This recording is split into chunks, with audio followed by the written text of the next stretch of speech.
Electron dot structure बनानी सीख ली थी, उसमें कोई दिक्कत नहीं है। ओके, अब बात एक टर्म है एलोट्रोपिक फॉर्म्स। क्या चीज होती है एलोट्रोपिक फॉर्म्स?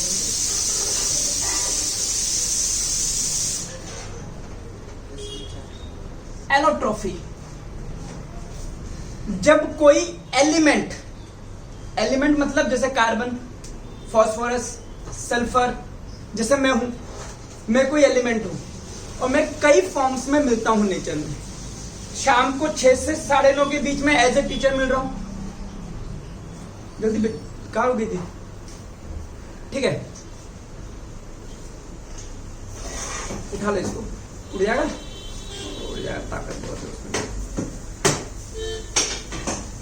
हाँ, तो 6 से 7 मतलब टाइम छोड़ो, मैं एज ए ब्रदर भी दिखूंगा कई जगह, एज ए फ्रेंड भी दिखूंगा, एज ए टीचर भी दिखूंगा, समझ लो। तो मेरे कई रूप हैं। मेरा इतने रूपों में मिलना एलोट्रोफी कहलाता है। और ये मेरी जितने भी फॉर्म्स हैं ये सब मेरी एलोट्रोपिक फॉर्म्स हैं। जैसे कृष्ण भगवान विष्णु के रूप में भी मिल जाते थे, राम के रूप में भी मिल जाते थे, तो उनका इतने रूपों में मिलना मेरी तरह थे। वो भी कोई ज्यादा डिफरेंस नहीं था हम दोनों में, ठीक है। हम दोनों की हरकतें बचपन में बहुत खराब थी ठीक है। तो ये सारे रूप कहलाते हैं एलोट्रोपिक फॉर्म्स, और ये फिनोमिना कहलाता है एलोट्रोफी। जब एक एलिमेंट एक से ज्यादा फॉर्म में मिलता है तो उसको हम बोलते हैं एलोट्रोफी, और इसकी जितनी भी तरीके होंगे, जितने भी रूपों में मिलेगा, उसको हम कहलाएंगे एलोट्रोपिक फॉर्म्स। ठीक है, लिखा है आप पे मिल जाएगा, मैं पढ़ देता हूं आपको।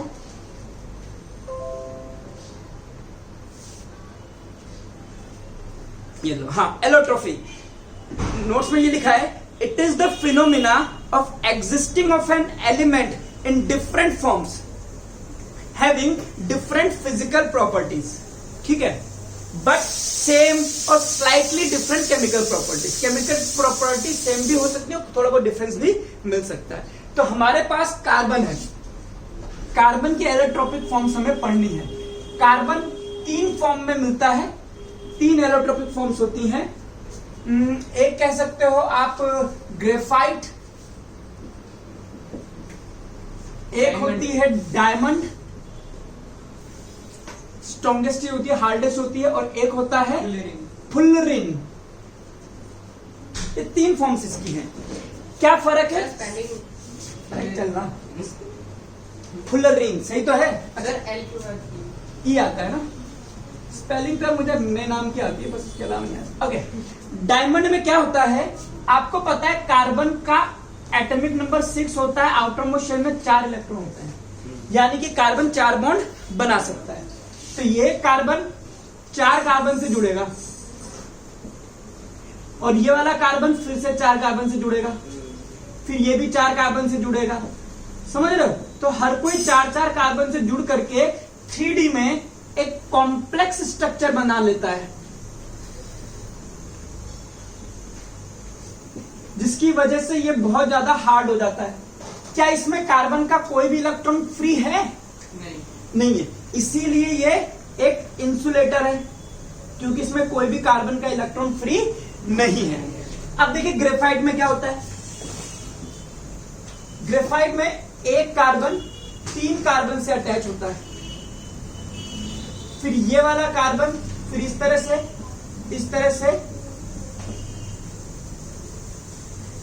इस तरह से चलता रहता है। ऐसे ही एक कार्बन और हो सकता है, आप इस तरह से समझ सकते हो, इसको इस तरह से बनाया जाता है। तो एक कार्बन की जगह मैं जॉइंट्स बना देता हूं, जैसे उसमें लिखा हुआ है, इस तरह से।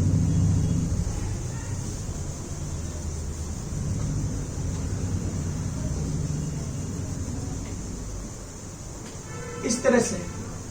अब ये समझिए ये कार्बन है, इस कार्बन के 1 इलेक्ट्रॉन, 2 इलेक्ट्रॉन, 3 इलेक्ट्रॉन, तो 3 बॉन्ड बना चुके हैं। अगर आप यहां बात करोगे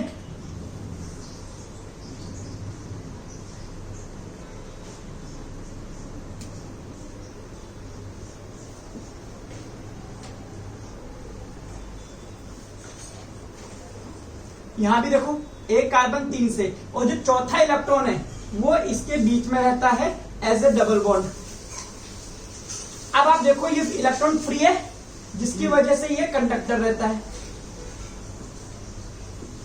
ये लेयर एक दूसरे से वीक फोर्सेस से जुड़ी हुई होती हैं। ये इतने वीक होते हैं कि ये लेयर इसके ऊपर आराम से फिसल सकती है, इसलिए ये स्लिपरी होता है और एज ए लुब्रिकेंट भी यूज होता है। ये काम है ग्रेफाइट के। और पढ़ेंगे फुल रिंग में। देखो फुल रिंग फुटबॉल की शेप में होता है। मेरी ड्राइंग अच्छी नहीं है इसलिए मैं फुटबॉल बनाऊंगा नहीं, बट उसमें भी फुल रिंग में से बनना भी नहीं आ रही है। ठीक है, इस तरह से फुटबॉल है ये पूरी, तो ये फुटबॉल की शेप में होता है। इसमें भी कोई भी इलेक्ट्रॉन फ्री नहीं होता, इसलिए ये भी क्या होता है, इंसुलेटर होता है। जनरली इस स्ट्रक्चर में 60 से लेकर 120 तक कार्बन हो सकते हैं। तो बक मिस्टर फुल रिंग उसने ये डिस्कवर करा था, उसी के नाम पर फुल रिंग दिया जाता है। लिख लीजिए इसको। अब जैसे ग्रेफाइट की बात कर लो,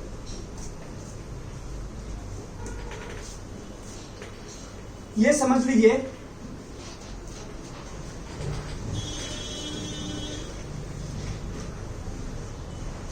इस तरह की हेक्सागोनल एरेज होती हैं। हेक्सागन दिख रहा है, तो इस तरह से हेक्सागोनल एरेज होती है। ये कार्बन है, ये कार्बन है, ये कार्बन है, हर एक जॉइंट पर एक कार्बन मान लो। तो एक कार्बन 3 कार्बन से अटैच्ड है, तो इसके 3 इलेक्ट्रॉन तो यूज्ड है। ऐसे ही एक लेयर नीचे भी हो सकती है। बनता नहीं है मेरे से, कभी कभी भूल जाता हूं मैं क्या बना रहा हूं। तो यहां पे देखिए, यहां पे भी एक कार्बन 3 कार्बन से अटैच्ड है, तो इसके भी 3 इलेक्ट्रॉन यूज हो गए। तो चौथा इलेक्ट्रॉन होता है हर एक कार्बन का, वो इस लेयर के बीच में आ जाता है। तो ये हो जाते हैं हमारे पास फ्री इलेक्ट्रॉन्स। दूसरा, ये लेयर एक दूसरे के साथ एक वीक बॉन्ड से भी जुड़ी होती है। उस बॉन्ड को हम बोलते हैं वॉन डेर वाल फोर्सेस। हालांकि सिलेबस में नहीं है। इस तरह से ये इतने फोर्सेस वीक होते हैं कि ये लेयर एक दूसरे के ऊपर इस तरह से फिसल सकती है। तो ये बहुत ज्यादा चिकनी हो जाती है, फिसलन वाली हो जाती है। एज ए लुब्रिकेंट भी यूज कर सकते हैं हम इसको गाड़ियों में डालने के। और चौथा इलेक्ट्रॉन फ्री है, इसलिए ये आपका कंडक्टर भी रहेगा। सर एक डाउट है। हाँ सर, वो जो फुलेरिन है वो उसमें भी तो एक 3 ही एम के इलेक्ट्रॉन्स यूज, वो चार यूज है। सर कैसे वो 3 ही यूज? मेरे पास बनता नहीं है ना मेरे से फुटबॉल। सर इसमें बुक में भी हाँ, 3 ही यूज कर। एक चौथा 3D में पीछे की तरफ है, वो तभी तो नहीं बना मेरे से। चलिए एक बार पढ़ते हैं, पढ़ के सुनाता हूं मैं आपको ग्रेफाइट के बारे में। इसको देखना है ग्रेफाइट को, इसको, और जो मैं बोलता हूं उस पर ध्यान लगाइए।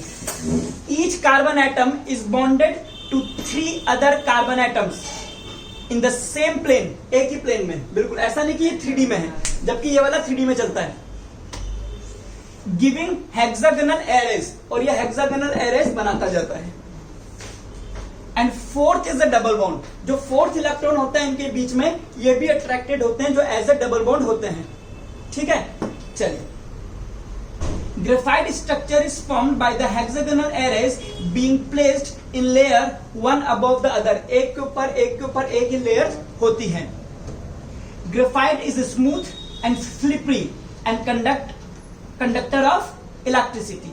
Graphite is a soft mineral and has high melting and boiling point. Graphite does not dissolve in acid. ठीक है, नहीं घुलता एसिड में। डायमंड में तो चारों थे।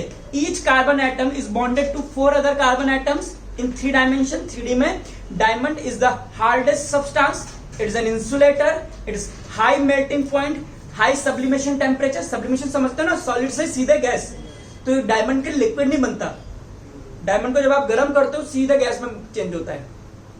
ठीक है, diamond does not dissolve in acid, when heated without oxygen it turns to graphite. अगर आप डायमंड को बहुत ज्यादा गर्म कर दोगे तो वो ग्रेफाइट में चेंज हो जाता है। और ग्रेफाइट को बहुत ज्यादा ठंडा नहीं, उल्टा बोल रहे हैं, ठीक है। when heated without oxygen it turns, अच्छा विदाउट ऑक्सीजन इसको गर्म करते हो तो ये ग्रेफाइट में भी चेंज हो जाता है। फुल रिंग के बारे में ज्यादा भी पढ़ ही रहे लोग बाग, इससे थोड़ा सा ही है कि carbon atom are arranged in the shape of football. Full ring consist of even number of carbon atom, मतलब जो फुटबॉल में कार्बन की संख्या होती है वो इवन होती है। ऐसा नहीं कि 61 हो गया, 63 हो गया, नहीं होगा तो 62 या 64 होगा। तो 32 से लेकर के 600 तक एटम इसमें कार्बन के होते हैं। तो ये थे आपके पास कार्बन की एलोट्रोपिक फॉर्म्स, इसमें कोई रॉकेट साइंस नहीं। सर ग्रेफाइट से रिवर्स करके वो बन सकता है डायमंड? हाँ, सर फिर तो उतना हाई टेम्परेचर लाएगा कहां से? कहां से लाएगा? चाहिए। तो हमने अभी तक कुछ बातें पढ़ ली। हमने ये पढ़ लिया कि कार्बन इलेक्ट्रॉन न देता है न लेता है। दे नहीं सकता क्योंकि उसके लिए बहुत ज्यादा एनर्जी चाहिए, रख नहीं सकता क्योंकि 6 प्रोटॉन है, इतने ज्यादा इलेक्ट्रॉन संभालेगा कैसे। तो ये शेयरिंग करता है। शेयरिंग करके जो आपके पास इलेक्ट्रॉन डॉट स्ट्रक्चर जितने भी कंपाउंड की थी कोवेलेंट की, वो सब हमने बनानी सीख ली। फिर हमने कार्बन की डिफरेंट फॉर्म्स बना ली। बट हमारा एक क्वेश्चन अभी भी अनआंसर्ड ही रहा, ये कि कार्बन की वर्सेटाइल, हाँ, कार्बन का वर्सेटाइल नेचर क्यों होता है, कार्बन के इतने सारे कंपाउंड नेचर में क्यों मिलते हैं। उसके पीछे 3 वजह है। पहला, कार्बन की वैलेंसी क्या है? 4 है, समझना। इसको हम बोलते हैं टेट्रा वैलेंसी।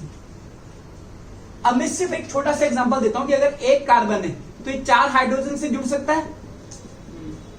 एक कंपाउंड ये हो गया, एक क्लोरीन लगा दो, ये दूसरा कंपाउंड, ये तीसरा कंपाउंड, ये चौथा कंपाउंड, और यहां पे मैं फ्लोरीन लगा दूं, 5वां कंपाउंड, 6ठा कंपाउंड। मतलब समझ रहे हो आप, एक ही कार्बन कितने सारी वेराइटी से जुड़ सकता है। और सोचो अगर ये एक और कार्बन से जुड़ जाता है तो ये माशाल्लाह कितने ही सारे बना लेगा, कितनी भी वेराइटी कर दो, हाइड्रोजन कार्बन कार्बन। ये एक बड़ी बात है कि इसका टेट्रा वैलेंसी नेचर होता है। ये 4 ऐसे एलिमेंट से जुड़ सकता है जिनकी वैलेंसी 1 हो। इस तरह से ये कई सारी वैरायटी बना सकता है। दूसरा, ये कार्बन दूसरे कार्बन से, ये कार्बन आगे, ये कार्बन आगे, ऐसे करके कार्बन कार्बन कार्बन कार्बन जुड़ते हुए पूरी की पूरी चेन बना सकता है, यानी कि कैटेनेशन। कैटेनेशन का मतलब चेन बना सकता है। और ये बॉन्ड स्टेबल भी होते हैं, ऐसा नहीं कि चेन टूट जाएगी। तो इसलिए कार्बन के बहुत सारे एटम तक जुड़ते जाते हैं। जैसे फुल रिंग में देखो 600 तक था, 200 तक था। इतने कार्बन कार्बन से जुड़ करके एक चेन बना लेता है, और इस प्रॉपर्टी को बोलते हैं हम कैटेनेशन। तीसरी प्रॉपर्टी बोलती है कि स्टेबल बॉन्डिंग। ये चेन बनाने की फितरत सिलिकॉन में भी देखी जाती है। पहले सुन लो, लिखा लिखा है तो मिल जाएगा बेटा। ये चेन बनाने का नेचर सिलिकॉन में भी देखा जाता है, बट सिलिकॉन के इतने सारे कंपाउंड नहीं बनते। वजह यह है कि ये बॉन्ड वीक होता है, जबकि ये बॉन्ड क्या होता है? स्ट्रॉन्गर होता है। तो ये 3 प्रॉपर्टी की वजह से कार्बन का वर्सेटाइल नेचर होता है। अब लिखिए। हाँ बेटा, टेट्रा वैलेंसी का मतलब कार्बन की वैलेंसी 4 होती है। ये 4 बॉन्ड बना सकता है, 1 2 3 4। अब इससे आप 4 अलग अलग ऐसी चीजें जोड़ सकते हो, जैसे हाइड्रोजन जोड़ सकते हो, क्लोरीन जोड़ सकते हो, ब्रोमीन जोड़ सकते हो, इस तरह से। तो ये कई सारी वैरायटी के कंपाउंड बना सकता है। 4 एटम से जुड़ सकता है। जबकि ऑक्सीजन किससे जुड़ सकता है? सिर्फ 2 से। सल्फर किससे जुड़ सकता है? 2 से। सोडियम किससे जुड़ सकता है? 1 से। जबकि 4 से जुड़ सकता है। तो ऑफकोर्स इसके कंपाउंड ज्यादा बनने वाले हैं। तो पढ़ के सुनाता हूं मैं एक बार, देखिए। क्वेश्चन है, why large variety of carbon compounds formed, या what is the reason of versatility nature of carbon. पहला, a large variety of carbon compound is due to the following reason. पहला, carbon has unique ability to form covalent bonds with other atoms of carbon, giving rise to large molecules. This property is called as catenation. Carbon दूसरे carbon के साथ जुड़ करके लंबी लंबी chain बना लेता है। एक बार फिर पढ़ रहा हूं, catenation. Carbon has unique ability to form covalent bonds with other atoms of carbon. दूसरे कार्बन के साथ भी कोवेलेंट बॉन्ड बना लेता है, giving rise to large molecule, जिससे बड़े बड़े मॉलिक्यूल बन जाते हैं। This property is called as catenation. Carbon is tetravalent. Tetravalency क्या मतलब है? So it is capable of bonding with 4 other atoms of carbon. ये दूसरे कार्बन के एटम से भी जुड़ सकता है ना? तो किसी से भी जुड़ सकता है ऑफ कार्बन, और अदर मोनोवेलेंट एटम, मोनोवेलेंट मतलब जो एक बॉन्ड बनाते हैं, जैसे हाइड्रोजन है, हाइड्रोजन मोनोवेलेंट है, ये मोनोवेलेंट है, ये मोनोवेलेंट है, ये मोनोवेलेंट है, तो कार्बन इन मोनोवेलेंट एटम से जुड़ सकता है आराम से, चार चार वो दो से नहीं, चार वैलेंसी होती है ना, दो से क्यों जुड़ेगा, वैलेंसी चार है, चार से इसका ऑक्टेट कंप्लीट होगा। और तीसरी बात यह है कि the bond that are formed with the most other element are very strong which provide the compound exceptional stability। अब एक क्वेश्चन पूछ, तो अगर आपको एक लाइन में लिखना हो तो आप कह सकते हैं कि carbon forms large variety of carbon compound due to its tetravalency and catenation. ये दो मेन रीजन दिए जाते हैं। चलिए सर, एक क्वेश्चन पूछता है कि covalent bonds are the bonds which are formed by the sharing of the electron. पता है हमें, ठीक है, कि कोवेलेंट बॉन्ड क्या होते हैं, जो शेयरिंग से बनते हैं इलेक्ट्रॉन की। हाँ, एक क्वेश्चन पूछता है सिलिकॉन इज आल्सो टेट्रावैलेंस, सिलिकॉन की भी टेट्रावैलेंसी होती है, ठीक है, और ये हाइड्रोजन से बना सकता है और ये चेन भी बना सकता है, बट इसके कंपाउंड इतने क्यों नहीं मिलते, तो हम लिखते हैं silicon is also a tetravalent atom and forms compounds with hydrogen which have chains of up to 7 to 8 atom. अगर इसकी कोई चेन मिलती भी है तो 8 एटम तक ही मिल सकती है, उससे ज्यादा में बॉन्ड स्टेबल नहीं होता। अप टू 8 एटम्स,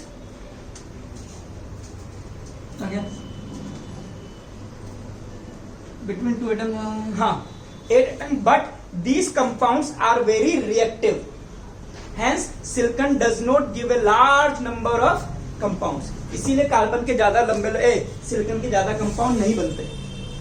चलिए अब हम थोड़ा थोड़ा आईयूपीएसी सीखते हैं। लिख लीजिए आईयूपीएसी, बहुत सस्ती वाली आईयूपीएसी पढ़ाऊंगा, बहुत सस्ती। देखो, कोई भी आईयूपीएसी नेम जब भी हम लिखते हैं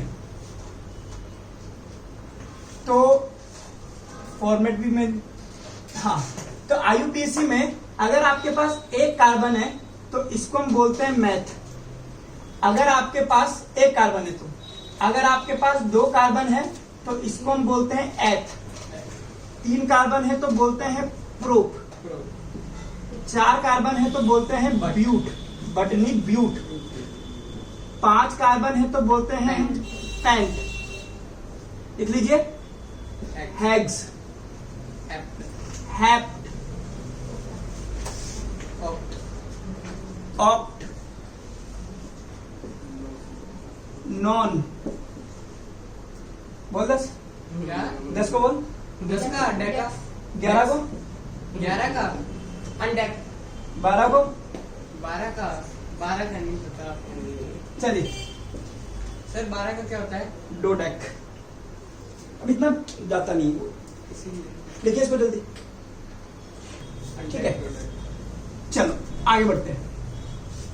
अब समझिए, आपके पास हम पढ़ रहे हैं हाइड्रोकार्बन, यानी कि ऐसे कार्बन के कंपाउंड जिसमें हाइड्रोजन और कार्बन हो कम से कम, साथ में कोई तीसरा एलिमेंट मिल जाए जैसे ब्रोमीन, सल्फर, तो एक अलग बात। ये हाइड्रोकार्बन बेसिकली 2 टाइप के होते हैं। एक होता है सैचुरेटेड, सिलेबस में नहीं है बट सुन लीजिए, और एक होता है अनसैचुरेटेड।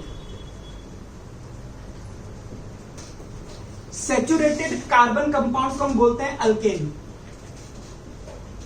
जो अनसैचुरेटेड होते हैं ये 2 टाइप के होते हैं। अल्केन वो जिसमें कार्बन कार्बन के बीच में सिग्मा बॉन्ड होता है। एक होता है अल्कीन यानी कि डबल बॉन्ड, और एक होता है अल्काइन यानी कि ट्रिपल बॉन्ड। तो अगर कार्बन कार्बन के बीच में एक बॉन्ड है तो वो अल्केन कहलाता है, 2 बॉन्ड है तो अल्कीन, और अगर 3 बॉन्ड है तो अल्काइन। लिख लीजिए। चलिए आइए, तो अल्केन, अल्कीन और अल्काइंस। अच्छा, अब आप सफिक्स के बारे में भी लिख लीजिए। अगर अल्केन है तो सफिक्स लगेगा एन, अगर अल्कीन है तो सफिक्स लगेगा इन, अगर अल्काइन है तो सफिक्स लगेगा आइन, अगर OH लगा हुआ है तो हम बोलेंगे ओल, अगर COOH जिसको हम लोग ऐसे भी लिख सकते हैं तो इसको हम बोलेंगे ओइक एसिड। ये IPC में सफिक्स चलते हैं, और भी है बहुत सारे हैं, बट आपके लिए इतना काफी।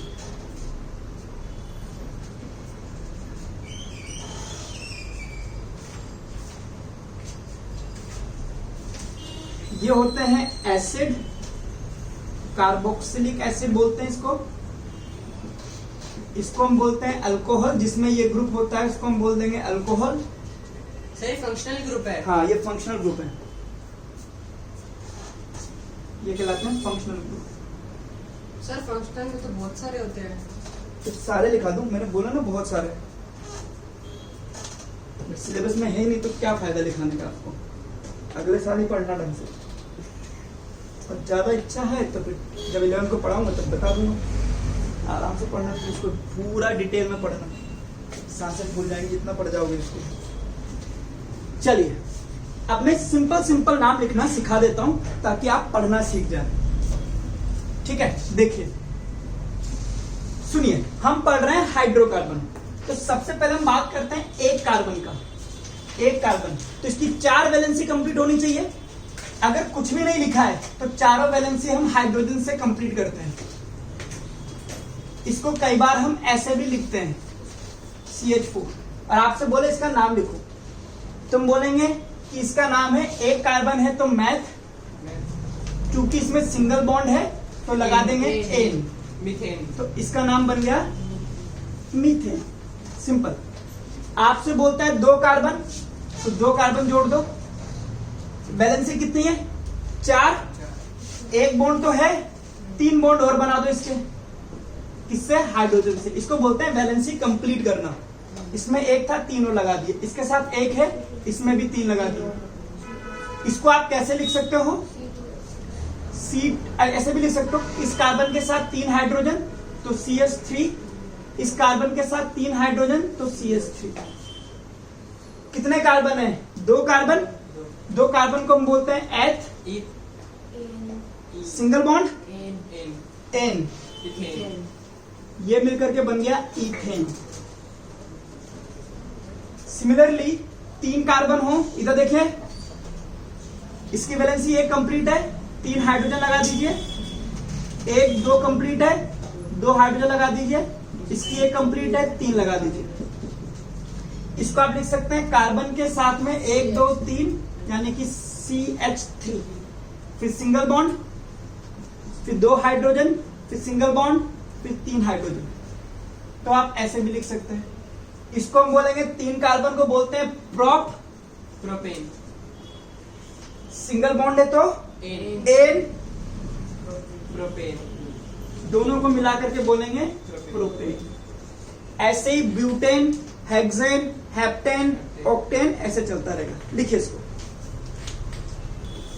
और देखते हैं। अगर मैं ऐसे बना दूं कि कार्बन है, एक कार्बन, एक में लगा दूं OH और बाकी में लगा दूं हाइड्रोजन, तो इसको मैं लिख सकता हूं CH3OH। सुनना, एक कार्बन को बोलूंगा मैथ, सिंगल बॉन्ड है लगाऊंगा N, और इसके लिए लगा दूंगा ऑल। या आप मान लीजिए सेकेंडरी सफिक्स है, और ये आपका प्राइमरी सफिक्स। 2 सफिक्स लगते हैं। जो फंक्शनल ग्रुप लिखाए थे उनके ये सेकेंडरी सफिक्स होते हैं। अब जब इन सबको मिला करके लिखोगे तो ये हो जाएगा मीथेनॉल। सिमिलरली अगर मैं 2 कार्बन लगा दूं और एक में OH लगा दूं तो देखो, ये कार्बन के साथ में 3 हाइड्रोजन, इसके साथ में 2 हाइड्रोजन और फिर OH।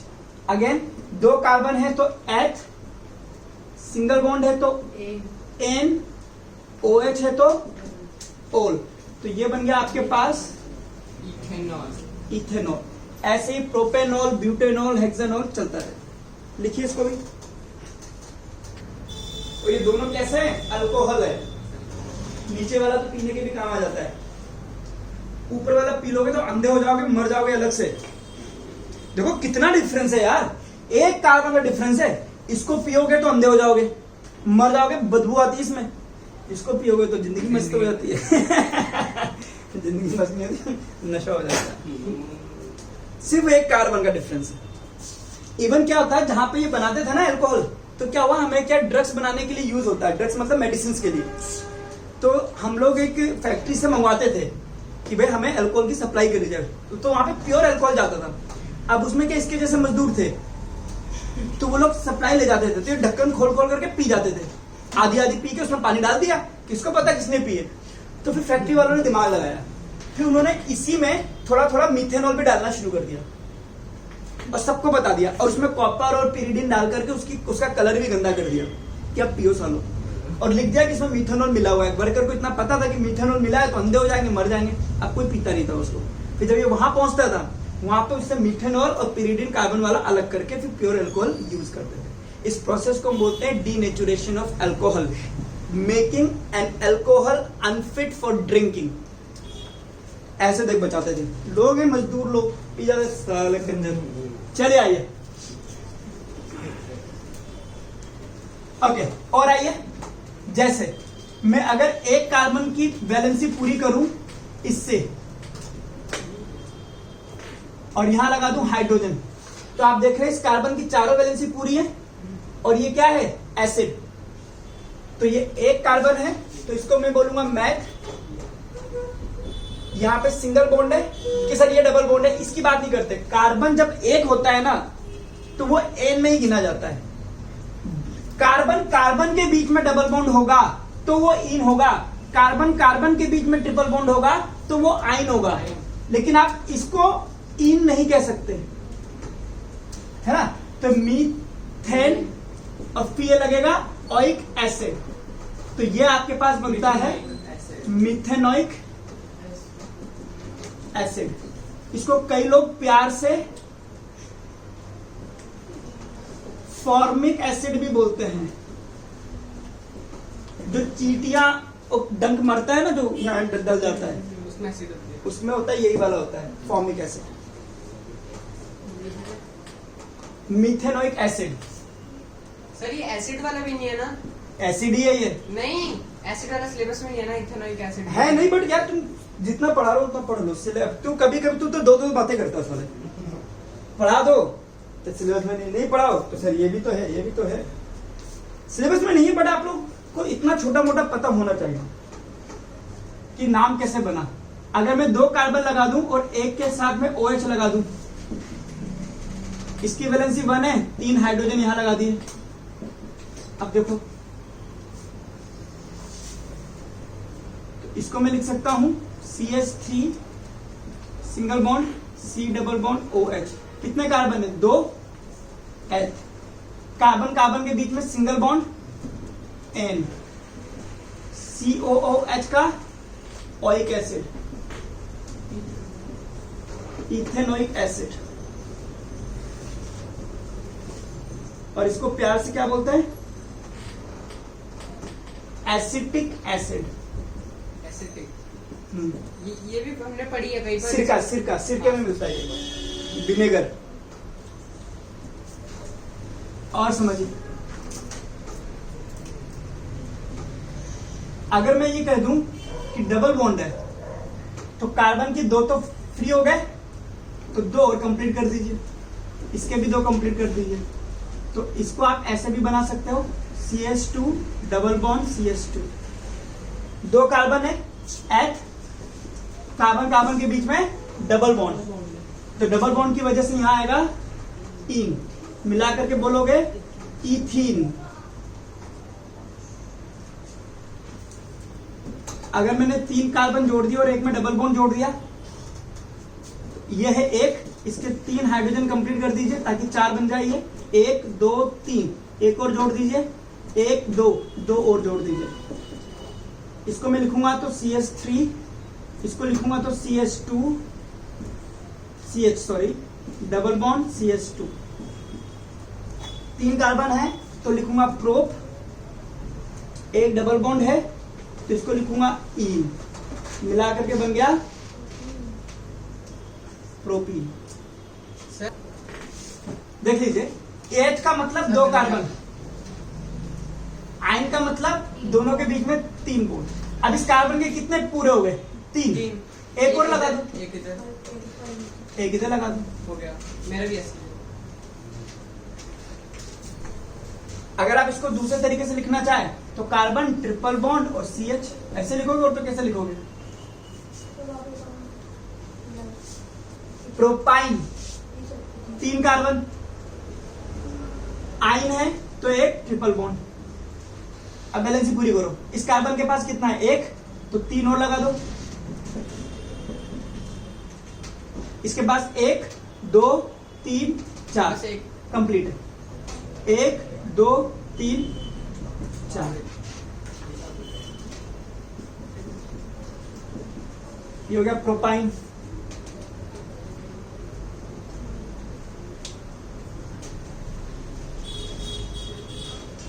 पेपर में क्या बोलेंगे? क्या बोलेंगे? करके दिखाओ। क्वेश्चन करके देखना, प्रैक्टिस करके देखना इस क्वेश्चन के, इस चैप्टर का रिफ्रेशर लेना, एनसीईआरटी में क्वेश्चन करके देखना, वो जो सिलेबस में नहीं बोला है तुमसे बनाने को। मैं सिर्फ इसलिए बना रहा हूं ताकि आपको थोड़ा बहुत पता लगे कि इथाइन, इथेन, प्रोपेन, ब्यूटीन क्या होता है। जिस जगह पर जा रहे हो उसके आसपास की गलियों का अंदाजा होना चाहिए ताकि आपको। होते होते तो नहीं है। हाँ, चलिए, तो ये था आपके पास छोटी मोटी चीजें। अब और चीजें समझते हैं। मॉलिक्यूलर फॉर्मूला और एक होगा जनरल फॉर्मूला।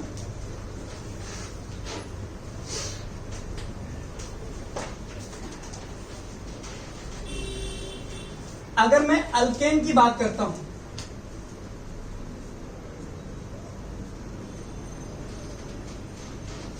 तो अल्केन में मेरे पास में CH4 है। देख लो इधर पहले, एक था हमारे पास इथीन, इथेन, एक था हमारे पास प्रोपेन, यही था हमारे पास अल्केन। अल्केन का मॉलिक्यूलर फॉर्मूला क्या है? C1H4, यानी कि CH4।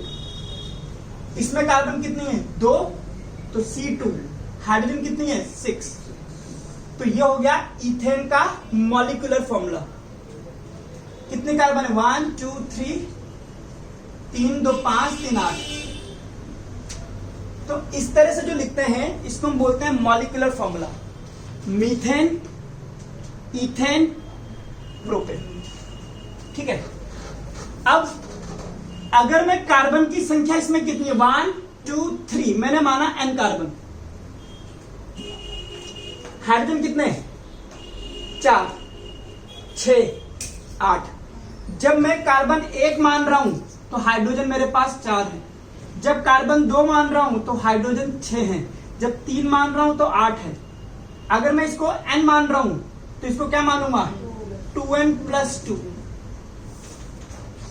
n की वैल्यू 1 रखो तो 4, n की वैल्यू 2 रखो तो 2 2 4 + 2, 3 रखोगे तो 8। तो ये हो गया H2n + 2। तो ये हो गया general formula for alkane, CnH2n + 2। ये अल्केन का जनरल फॉर्मूला है, जहां पर n की वैल्यू आप रख सकते हो 1 तो मीथेन बन जाएगा। n की वैल्यू 2 रख दोगे तो क्या बन जाएगा? इथेन। n की वैल्यू 3 रख दोगे तो प्रोपेन, 4 रख दोगे तो ब्यूटेन, ऐसे। तो ये जनरल फॉर्मूला है, लिख लो इसको। सर तो फिर n की वैल्यू लिखनी का है? नहीं लिखनी ना, बट ये है कि भाई अल्केन इस फॉर्मूले को फॉलो करेगा, तो ये अल्केन के लिए जनरल फॉर्मूला। और बेसिकली ये जो बनाते हो ना, इसको हम बोलते हैं स्ट्रक्चरल फॉर्मूला। इसको आप ऐसे भी लिख सकते हो, ये भी आपका स्ट्रक्चरल फॉर्मूला ही कहलाता है।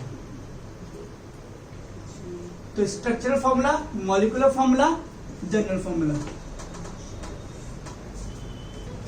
अल्कीन, क्या एक कार्बन की अल्कीन पॉसिबल है? नहीं। उसके लिए 2 तो होने चाहिए। तो 2 कार्बन की एक ये थी, 3 कार्बन की हमारे पास ये थी। इसके हाइड्रोजन पूरे करता हूं, देख लो जिसको हाइड्रोजन पूरे करने नहीं आते। 1 2 3 4, 1 2 3 4, 1 2 3 4, 1 2 3 1 1 3। तो इसका मॉलिक्यूलर फॉर्मूला लिखूंगा तो C2H4, 1 2 3 C3H6। अगर मैं कार्बन को N बोलूं तो हाइड्रोजन 2N हो गया। ये हो गया अल्कीन का जनरल फॉर्मूला, जिसमें N की वैल्यू 2 रखी जा सकती है, 3 रखी जा सकती है, 4 ऐसे करके कुछ भी रख सकते। आइए थर्ड, अल्काइल। 2 कार्बन के लिए ट्रिपल बॉन्ड होना जरूरी है। 1 2 3 तो 1, 1 2 3 तो 1। 3 कार्बन के लिए, ठीक है, 1 2 2। हाइड्रोजन कितनी? 2। 1 2 3 3 और 1 4। अगर मैं कार्बन को N बोलूं तो हाइड्रोजन डबल से 2 कम, 2 का डबल 4, 4 से 2 कम, 3 का डबल 6, 6 से 2 कम 4। तो ये होगा CnH2n-2, इसका जनरल फॉर्मूला। लिख लो एक बार। ये जनरल फॉर्मूला वैसे सिलेबस में नहीं है, बट मैंने इसलिए करा है ताकि मैं एक लैंग्वेज एक वो लिखाऊंगा, होमोलोगस सीरीज, जो बहुत इंपॉर्टेंट है, तो वहां की लैंग्वेज समझ में आ जाएगी आपको।